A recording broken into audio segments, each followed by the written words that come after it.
सभी को नमस्कार। आप सब जानते ही हैं कि भारतीय जनता पार्टी की संसदीय बोर्ड की बैठक अभी चल रही है और Bharatiya Janata party parliamentary board की बैठक में आज प्रधानमंत्री जी की उपस्थिति में सभी सदस्य हमारे मौजूद रहे हैं और पार्लियामेंट्री बोर्ड का जो मुख्य विषय आज था संसदीय बोर्ड का, वो विषय था कि उपराष्ट्रपति पद के लिए भारतीय जनता पार्टी और एनडीए का कैंडिडेट का चयन प्रक्रिया। तो इस चयन प्रक्रिया के लिए हम सब लोग बैठे थे। आदरणीय प्रधानमंत्री जी की उपस्थिति में सभी बातों की चर्चा हुई। कई नाम हमारे पास आए जिन पर चर्चा हुई, बड़ी वृहद चर्चा हुई।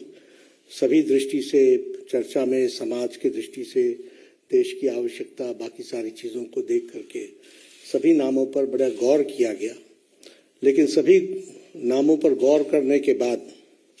हम सब लोग और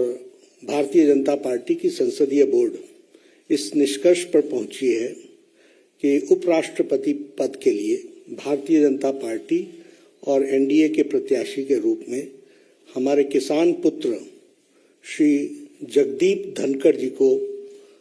हम उपराष्ट्रपति पद के लिए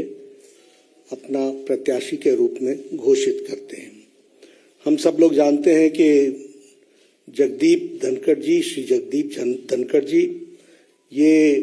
वेस्ट बंगाल के अभी गवर्नर हैं और लगभग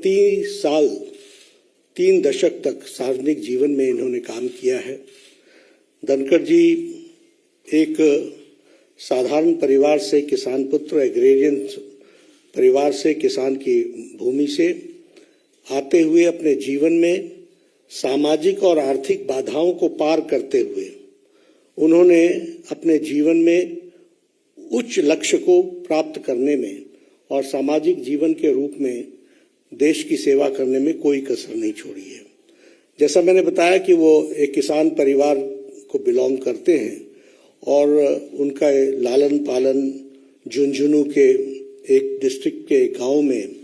वहाँ हुआ और गांव के स्कूल से पढ़ाई करते हुए उन्होंने सैनिक स्कूल चित्तौड़गढ़ से अपनी शिक्षा ली। बाद में वो राजस्थान यूनिवर्सिटी में फिजिक्स की उन्होंने पढ़ाई की और साथ में एलएलबी किया। वह फर्स्ट जनरेशन के प्रोफेशनल हैं, यानी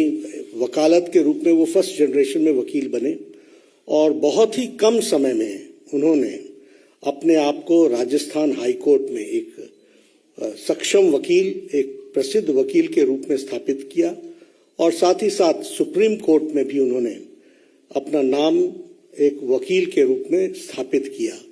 सो he is a first generation lawyer, first generation professional और सार्वजनिक जीवन में आने से पहले वो एक प्रतिष्ठित वकील के रूप में उन्होंने अपने आप को स्थापित किया। वो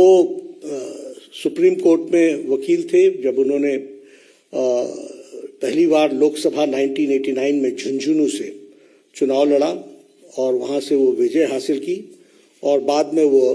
1990 से लेकर के 1993 तक वह parliamentary affairs, minister of state for parliamentary affairs के मंत्री रहे और बाद में वो राजस्थान के किशनगढ़ कंस्टिट्यूएंसी अजमेर डिस्ट्रिक्ट से विधानसभा के भी सदस्य रहे और उनका एक लंबा एडमिनिस्ट्रेटिव एक्सपीरियंस रहा है। हम सब जानते हैं कि वो जुलाई महीने 2019 में उन्होंने राज्यपाल का पद वेस्ट बंगाल में, पश्चिम बंगाल के राज्यपाल के पद को संभाला as governor of West Bengal और हम जानते हैं कि उनकी छवि पीपल्स गवर्नर, लोगों के गवर्नर, लोगों के दिल पर राज करने वाले ऐसे शख्सियत के रूप में वो राज्यपाल के रूप में स्थापित हुए हैं और उन्होंने जिस तरीके से सार्वजनिक जीवन में सेवा की है और लंबे समय तक सेवा की है, इन सारी बातों को ध्यान में रखते हुए भारतीय जनता पार्टी और एनडीए ने ये तय किया कि किसान पुत्र, साधारण परिवार से बढ़ते हुए फर्स्ट जनरेशन के professional, fully equipped as an administrative capacity और जिनका सार्वजनिक जीवन में एक बहुत ही अच्छा योगदान रहा है, ऐसे प्रत्याशी को भारतीय जनता पार्टी और एनडीए अपना उपराष्ट्रपति वाइस प्रेसिडेंट का प्रत्याशी घोषित करती है और आगे चल करके उनके नॉमिनेशन की तारीख भी तय होगी और फिर चुनाव की दृष्टि से तैयारी होगी। मुझे यही आप सबको बताना था। श्री जगदीप धनखड़ हमारे एनडीए के प्रत्याशी हैं। बहुत बहुत धन्यवाद।